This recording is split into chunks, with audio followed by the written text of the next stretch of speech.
Muito bem, aqui, ó, falando com o doutor desinibido, conhecedor profundo da lei, aqui, doutor Leonardo Freire. Seja bem-vindo, doutor. Obrigado, Roberto, aos amigos aí da produção e ao pessoal da internet que nos acompanha aí. Olha, doutor Leonardo é um grande conhecedor. Eu o conheci já faz um bom tempo e eu sempre gosto de conversar com ele a respeito. Ele é muito claro quando ele traz as explicações para nós. E, na minha opinião, é extremamente importante saber o que está acontecendo em Brasília. O que acontece no Supremo, de uma forma ou de outra, acaba nos afetando o dia a dia, não, doutor? É verdade, né? São as decisões que teoricamente são tomadas em último grau e, consequentemente, afeta as decisões menores aqui, mas que nos interessam diretamente, né? Então, sempre bom estar de olho no que está acontecendo para saber como isso vai nos afetar. E, olha, e muita gente fala, e eu também estou com uma certa impressão de que a justiça mais poderosa, o Supremo, né, Superior Tribunal Eleitoral, o Supremo, as mais altas cortes, elas parecem que, dependendo do momento político, ela tende para um lado ou para o outro, de forma muito sutil, né? E eu estava cutucando o doutor Leonardo, perguntando assim, o Lula, quando foi eleito, quando foi preso, as votações, os julgamentos, tiveram cunho político, um viés político. Como agora também está tendo um viés um pouco mais político contra o ex-presidente Bolsonaro? Doutor, o senhor acha que a tendência política, o momento político, os ventos virados para a direita ou para a esquerda podem influenciar os votos dos ministros superiores? Veja bem, quando um ministro profere um voto, né, normalmente esse voto vem carregado de muita técnica jurídica, né? Então você pode até discordar daquele voto, você pode entender que que a decisão poderia ir para um lado diferente daquela que foi, mas inegavelmente, ou ao menos deveríamos ter a convicção disso, os votos são votos do livre convencimento e da livre consciência do magistrado. Agora, é evidente que o magistrado, assim como todas as pessoas, eles carregam consigo uma quantidade de informações que ele acumulou ao longo da vida e de uma quantidade de conceitos e preconceitos que fazem com que ele vá para o caminho A ou para o caminho B, né? Eu lembro que na época do julgamento da inelegibilidade do presidente Lula, o tribunal tomou a decisão por unanimidade baseado numa realidade da época, que era o quê? A condenação do Lula em segundo grau de jurisdição, né? Que ele incorria, portanto, nas vedações da lei da ficha limpa, né? Para apresentar a candidatura. Isso, na época, eram mais ou menos favas contadas, mas houve um momento que o ministro Gilmar Mendes chegou a dizer que o Lula só estava preso porque ele seria candidato, né? E que se ele desistisse da candidatura, ele estaria solto. Então, todos esses acontecimentos e o que as pessoas não entendem muito bem é o vai e vem de decisões, né? Isso acaba deixando a justiça um pouco... as pessoas um pouco incrédulas com relação a algumas decisões. Principalmente porque é uma desinformação muito grande. As pessoas não sabem exatamente como é que funcionam os tribunais, como é a composição dos tribunais, e por conta disso não conseguem também entender que uma decisão da justiça eleitoral, né, ela é mutável com bastante frequência, porque o tribunal se renova a cada 2 anos. Então, nenhum dos ministros que julgou, por exemplo, a chapa Dilma Temer, né, que era também uma ação de investigação judicial eleitoral que levava à cassação da chapa, porque era uma chapa eleita, e que levava depois à inelegibilidade, né? Ninguém consegue entender o julgamento distinto em relação a um caso e a outro caso. Mas nenhum dos julgadores da época é julgador atualmente. Nenhum dos ministros de 2017 permanecem no Tribunal Superior Eleitoral hoje, né? De maneira que a jurisprudência da Justiça Eleitoral ela é muito volátil, ela modifica muito ao longo de cada eleição. Na sua opinião técnica e jurídica, o Jair Bolsonaro realmente cometeu algum crime eleitoral? Eu acho que para análise da conduta do ex-presidente, é necessário que a gente faça aqui uma análise de como nós interpretaríamos a mesma situação numa eleição municipal. Porque na eleição municipal a gente está mais próximo, a gente está mais acostumado, a gente conhece os candidatos e a gente normalmente costuma dar mais palpite. Então o exercício que eu faço é esse. Imaginem se o prefeito de Guarulhos reunisse autoridades no Paço Municipal e se utilizasse de toda a estrutura da Prefeitura Municipal de Guarulhos para, de alguma maneira, desacreditar a Justiça Eleitoral, os cartórios eleitorais e os juízes eleitorais e o Ministério Público Eleitoral de Guarulhos, e com essa postura ele, de alguma forma, também atacasse a candidatura do adversário e por outro lado, impulsionasse naturalmente a sua. Isso daí seria considerado um ilícito eleitoral? Porque não é crime eleitoral, né? O que o Bolsonaro cometeu não foi crime eleitoral, né? Pelo julgamento e pelo voto do relator e pelos votos que acompanharam o relatório, o que foi cometido foi abuso do poder político, né? Justamente pela utilização das estruturas do poder público, pelas estruturas do Palácio do Planalto para vantagem pessoal nas eleições. Essa é a tipificação. Não é crime, é um abuso, né? E quando eu trago para os exemplos locais, normalmente a gente chega à conclusão que de fato o prefeito não pode, né, fazer dessa forma e, por ordem lógica, não poderia o presidente também ter feito. Pelo andar da carruagem, parece que ele vai realmente perder os direitos políticos, não, doutor?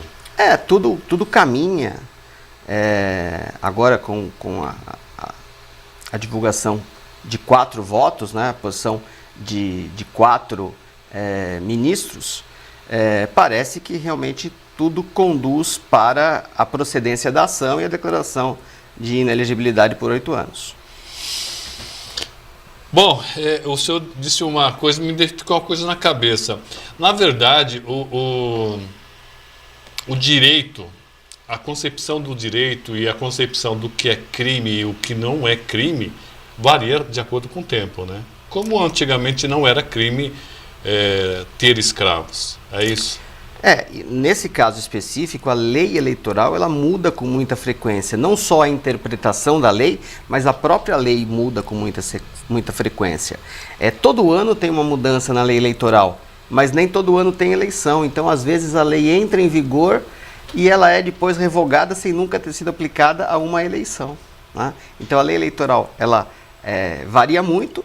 A composição dos tribunais eleitorais e da justiça eleitoral como um todo também varia muito. E aquele juiz que foi juiz eleitoral em 2020 não foi mais em 2022 e não vai mais ser em 2024, né? Essa é uma característica da justiça eleitoral que, por um lado, oxigena, né, o sistema, mas, por outro, deixa a jurisprudência muito passível de modificação, não sedimenta entendimentos.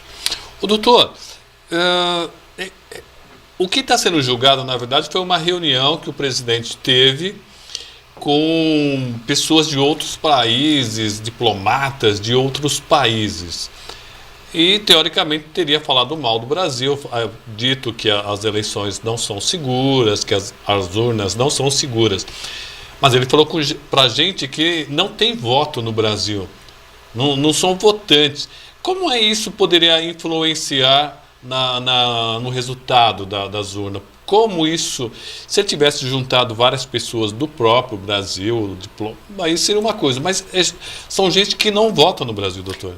O problema é que os destinatários daquela reunião e daquela mensagem que foi passada pelo presidente não eram só as pessoas presentes na reunião, não foi uma reunião fechada, foi uma reunião transmitida pela TV oficial, né? Daí, inclusive, o abuso do poder político e, eventualmente, o abuso do poder econômico pela utilização de recursos públicos para profusão dessa ideia. Então, quando você torna uma reunião pública, independentemente de você estar falando para um público restrito, você, na verdade, está dando a notícia para o público geral, né? E mais do que apenas o assunto tratado naquela reunião, a gente tem que analisar o sistema e que aquilo foi um dos tantos gatilhos, né, para o ataque às urnas eletrônicas, ao sistema eleitoral, à justiça eleitoral. Isso me parece inegável. Todas as pessoas que eu assisti nos últimos dias, mesmo aqueles defendendo a improcedência da ação, ou seja, que a ação fosse improcedente, que Bolsonaro continuasse elegível por esse processo, nenhuma das pessoas, mesmo essas, concordavam com o ato em si. Mas o que diziam o ato foi deplorável, mas não era suficiente para inelegibilidade, né? O ato era deplorável, mas não foi no período eleitoral. O ato era deplorável, mas não foi direcionado ao público eleitor. Ou seja, todo mundo achou que foi deplorável, né? A divisão aí de interpretações, né, mesmo dos defensores do presidente Jair Bolsonaro, era se aplicava ou se não aplicava a sanção de inelegibilidade em razão por conta da procedência ou não procedência da ação. Mas que aquilo não devia ter sido feito, me parece que é uma discussão que nem merece mais ser feita, porque é bem sedimentado que não deveria mesmo ter sido feito. Os próprios ministros que participaram da reunião, que ajudaram a organizar a reunião, se manifestaram nesse sentido. Eu tive uma impressão que é mais ou menos um recado. Parece que tudo que o Supremo, os ministros fazem, eles estão mandando um recado. Seria um recado para 2024, para os candidatos de 2024? Que seja um recado, e é importante que seja de fato um recado, para que as pessoas, os candidatos, sobretudo aqueles que têm poder político, poder religioso, poder financeiro, né, para que eles não incorram nos mesmos erros, para que disputem as eleições em igualdade de condição com os outros candidatos, né? O que vai ficar muito ruim é se nessa eleição aplica-se com rigor a lei e na outra não se aplica. Então, eu espero sim que seja um recado a todos os próximos candidatos para que exerçam o seu direito de divulgação da candidatura, o seu direito de disputa em pé de igualdade com os adversários. Doutor Nelson Júcio nos acompanhando, obrigado, doutor. E ele diz o seguinte: independente dos procedimentos processuais e conhecimento dos magistrados e diante dos fatos consumados na Lava Jato, qual a opinião do colega e doutor no que diz respeito à corrupção tão recorrente nesse país? Podemos abrir um precedente aqui, já que nós estamos falando de outra coisa, mas é importante essa pergunta do doutor Nelson. A corrupção é crime e deve ser tratada como tal, e inelegíveis aqueles condenados nesses termos. Bem simples, curto e grosso. O que eu acho da corrupção? Vou dizer o que? Eu acho uma maravilha, eu acho excelente. Não, é a resposta meio que lógica, né? Corrupção é crime, como tal deve ser declarada, e os condenados aos condenados devem ser imputadas as penas correspondentes, inclusive a inelegibilidade. Uma coisa que aconteceu com a Lava Jato, eu acho importante a Lava Jato, porque ela acabou prendendo deputados, senadores e empresários, coisa que era impensável antes dela, se você parar para pensar. Historicamente, não havia sido preso ou não havia sido caçado ninguém por corrupção desta forma. Bom, só que isso trouxe um prejuízo gigantesco para o país. Quebramos empresas, tal.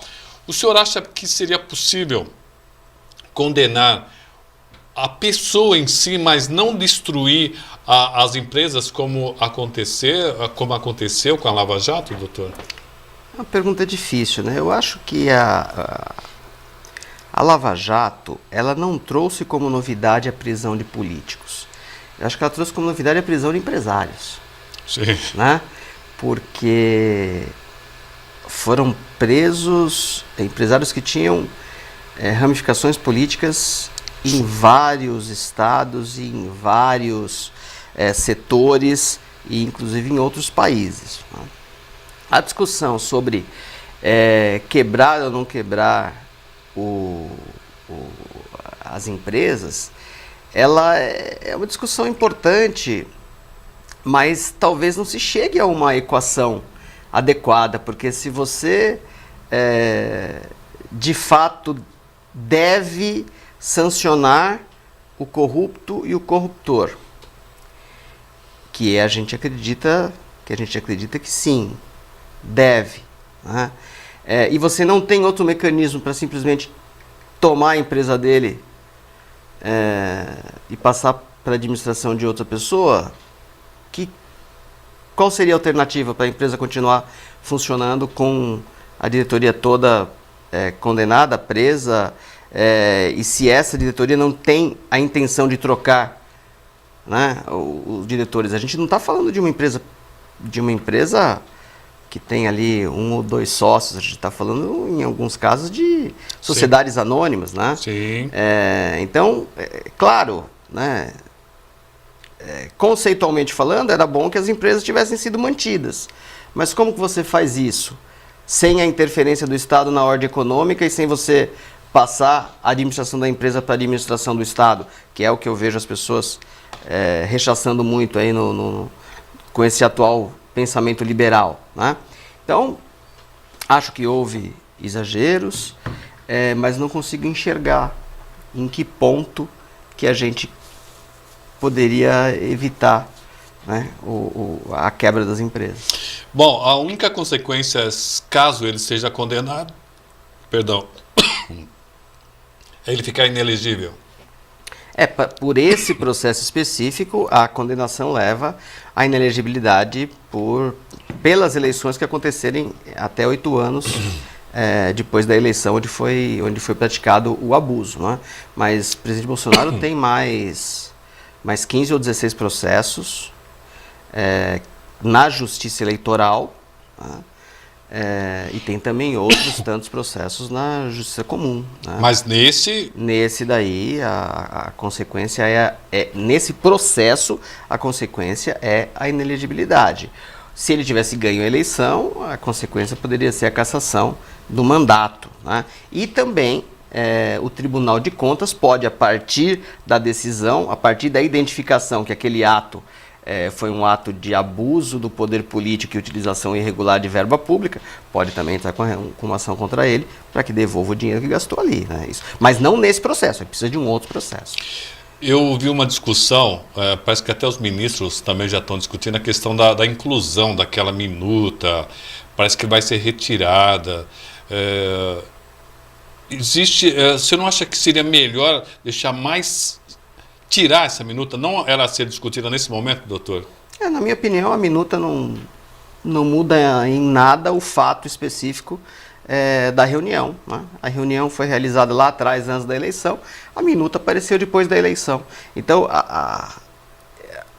o voto do ministro para se manter a minuta no processo, inclusive parece dar conta de que a minuta não foi utilizada como razão de decidir, né? Parece que a decisão não foi em cima da minuta.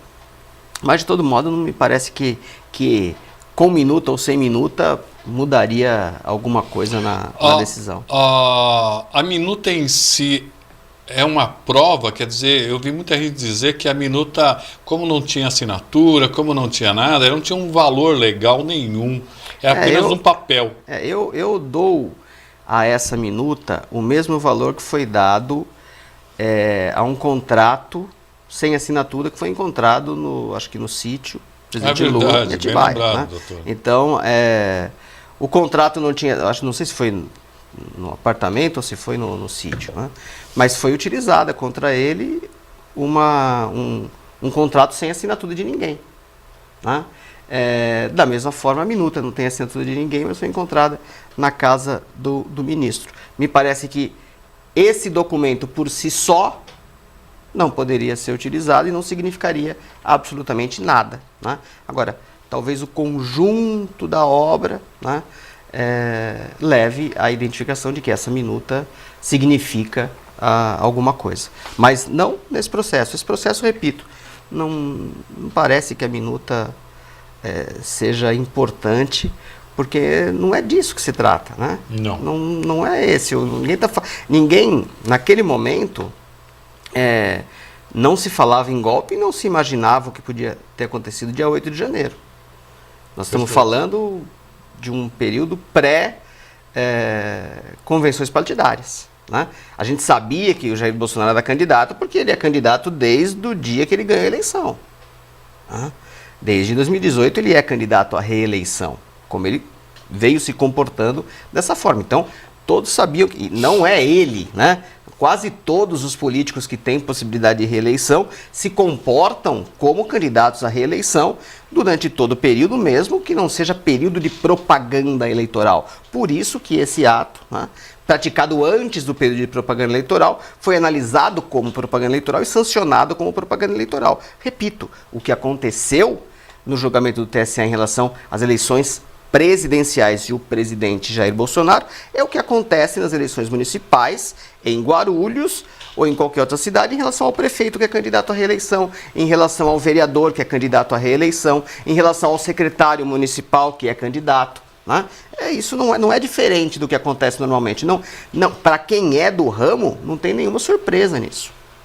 Vamos fazer o seguinte, pessoal, nós vamos para um rápido intervalo. Conversando com o doutor Leonardo Freire, e o doutor Nelson está perguntando sobre o lobby. Seria o lobby do Legislativo e no Executivo? Esse lobby não seria a culpa dessa situação? E o que seria possível fazer para minimizar isso? O senhor acha que o poder da presidência e dos deputados e senadores, eles têm alguma força ou teriam força para pressionar a justiça para ir para esse lado ou para o outro lado, doutor? Pergunto do doutor Nelson. Eu acho que a justiça nesses altos tribunais, é evidente que tudo na vida é passível de influências externas, né?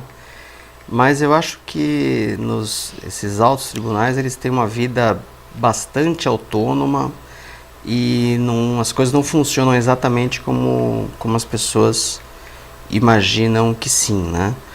Hoje, por exemplo, votou a favor da inelegibilidade do presidente Bolsonaro um ministro nomeado por ele no Tribunal Superior Eleitoral, que é o ministro André Ramos Tavares. Então, a gente imaginar que o simples fato do magistrado ter uma ligação com esse ou com aquele político vai mudar o seu convencimento em processo judicial, me parece que é meio temerário. Mas entra naquela questão dos mitos, né?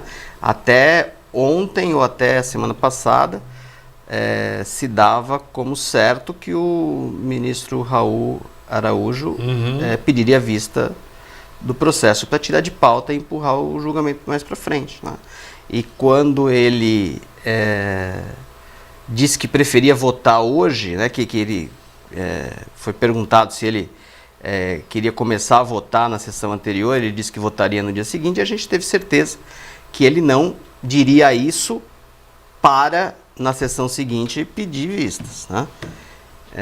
E aí caiu por terra, portanto, essa percepção. O Lula foi condenado por ministros que ele nomeou, né?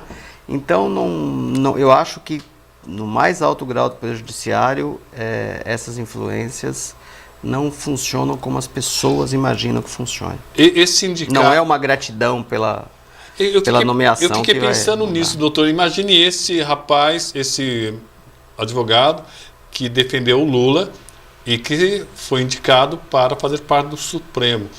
Imagine que amanhã depois ele tenha que votar contra o Lula.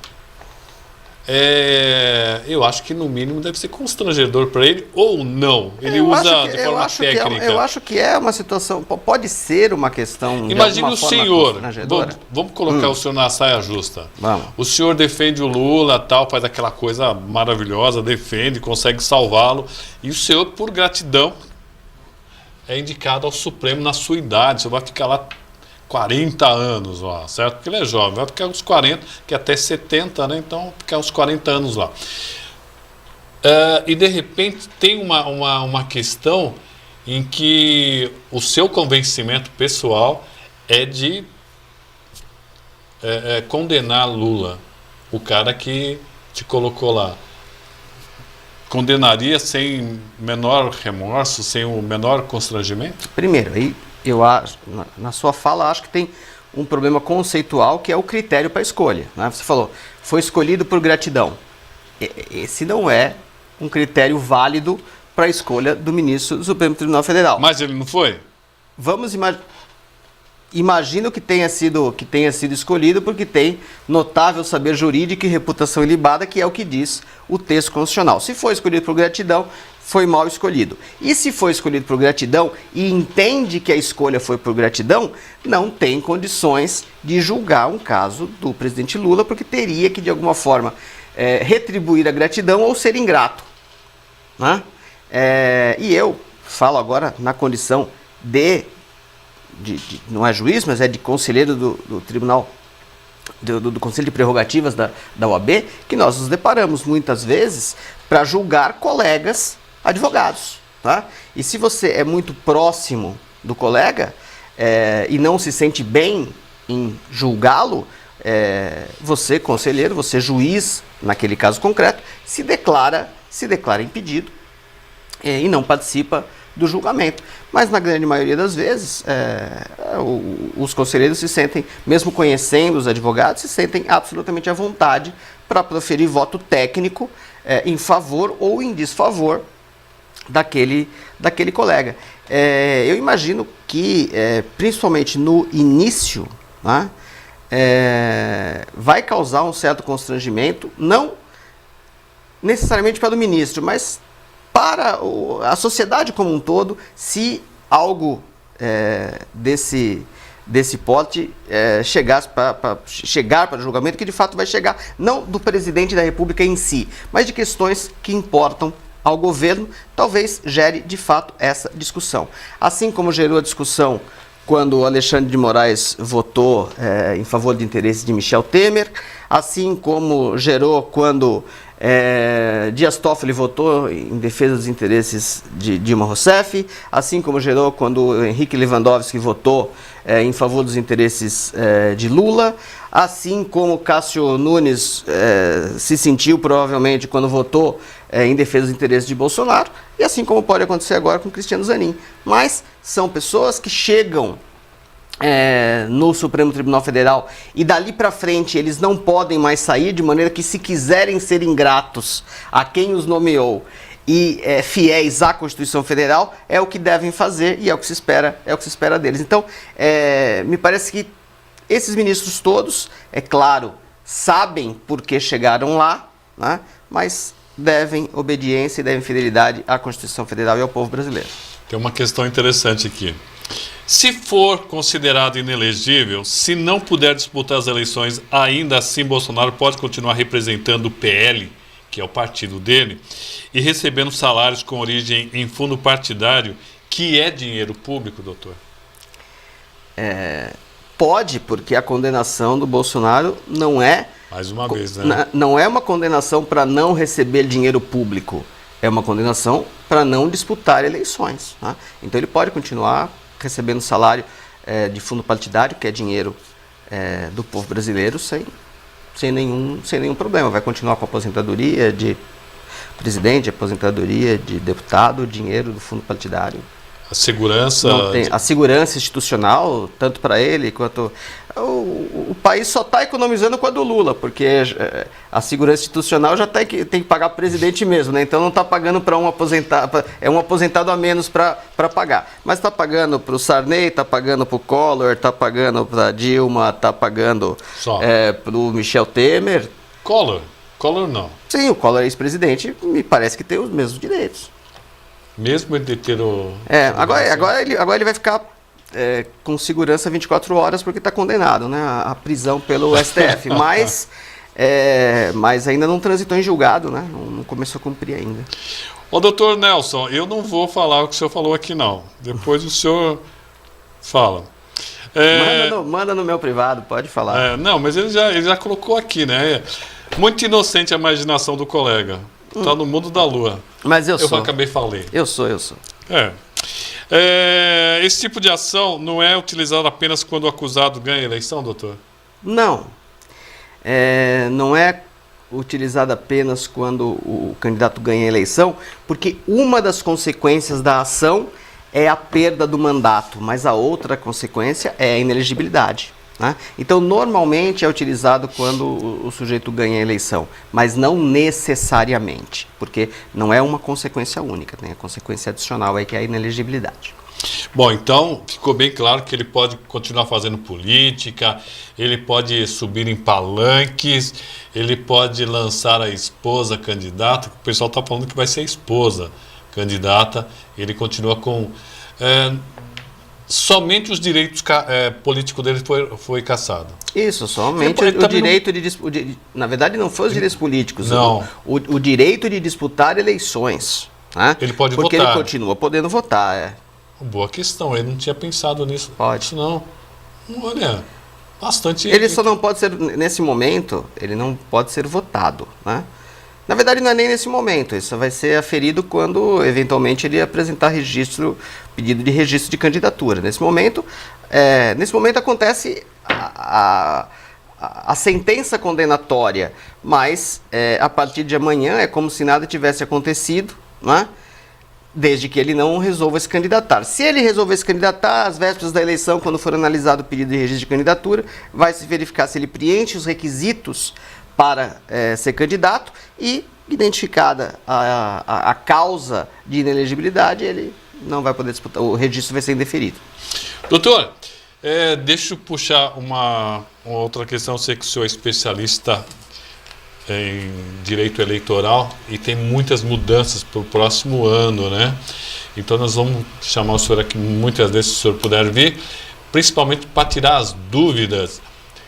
Por exemplo, com relação às federações, quem é que manda nas federações, né? Porque já está tendo alguns atritos, doutor, por exemplo, do Podemos aqui, em que o Podemos englobou ou absorveu o PSC.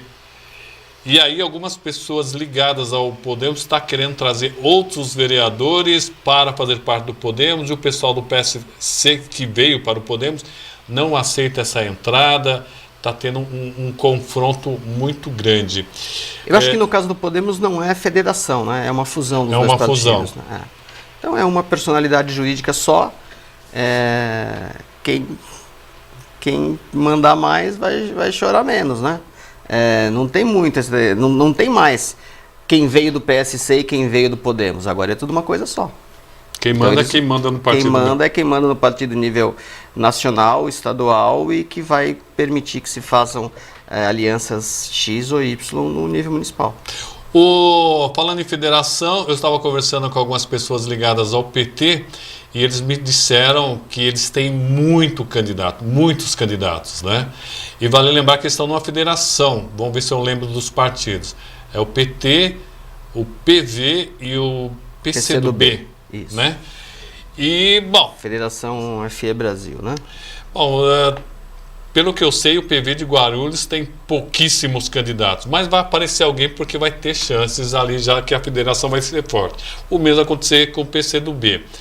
Só que quem determina isso daí vai ser a convenção municipal dessa federação? Isso daí no estatuto da federação já está dizendo qual é o pedaço de cada um, né? de maneira que às vezes o partido que tem muito candidato precisa mandar um pouco para o outro. Né? É possível? Sim, né? Não. Desde que com 6 meses de antecedência, sim. Ah, então eu mando entendi. lá o partido manda os filiados para o outro partido e aí faz a composição lá na frente. Mas cada partido vai ter a sua fatia na chapa e vai ter que respeitar percentual feminino, de composição, essas coisas. O dinheiro, como é que é feito, doutor? Da mesma forma dividido? Não, a divisão do dinheiro do fundo partidário, o dono do partido decide para quem vai, né? Tem que respeitar lá a cota feminina, a cota para negros, mas fora isso, e também, né, dentro da cota feminina, o presidente decide para qual mulher vai, para qual negro vai.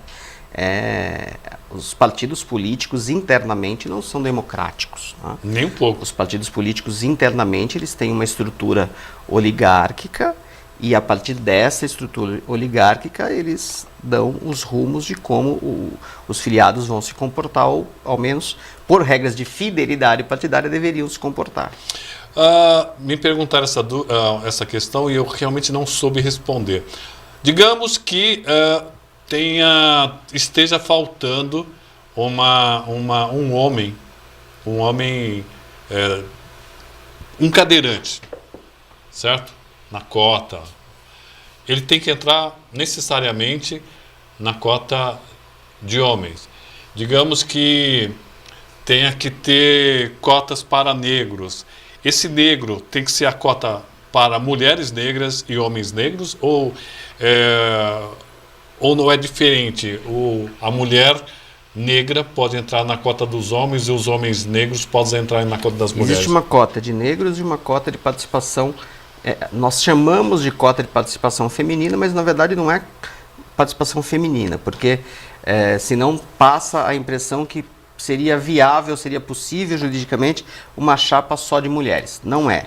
Então, todas as chapas elas têm que ser compostas por 30% de um dos sexos. No mínimo 30%. No mínimo 30% de um dos sexos. Então, se você tem 70% de homens, você tem que ter pelo menos, você tem que ter os 30% restantes de mulheres. Você pode ter 50% de homens, 50% de mulheres. Você pode ter 70% de mulheres e 30% de homens. Mas você não pode ter 80% de mulheres e 20% de homens. Então, sempre precisa pelo menos 30% de um dos sexos. Tá? A gente chama de cota de participação feminina porque normalmente há menos mulheres do que homens. Mas se o partido, por exemplo, o Partido da Mulher Brasileira, se tiver só mulheres, ele não pode disputar a eleição. Tá? O Partido da Mulher Brasileira obrigatoriamente tem que disputar a eleição com homens. E essa regra vale só para eleições proporcionais. O partido não precisa dedicar essas vagas para as eleições majoritárias, ou seja, os cargos de prefeito, governador, presidente da República e senador, apenas para as vagas proporcionais. Mas ele tem uma cota para negros e uma cota para o outro sexo, que normalmente é o sexo feminino. Ele já respondeu essa pergunta, mas eu acho ela muito interessante, essa questão de homens trans e mulheres trans.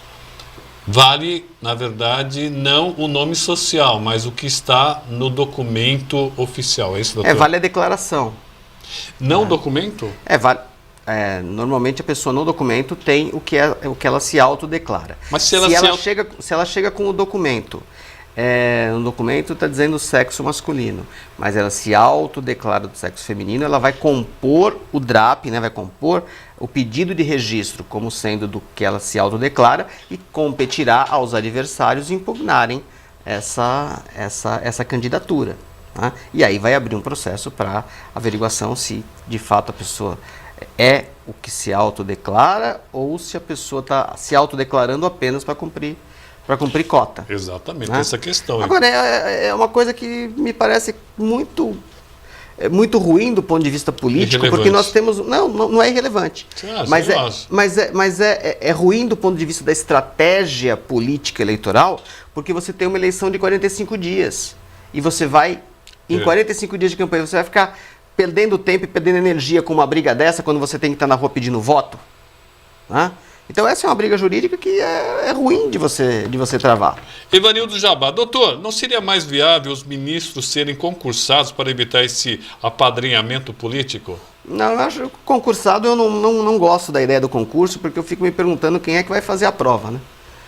Quem que vai elaborar as perguntas e quem vai corrigir.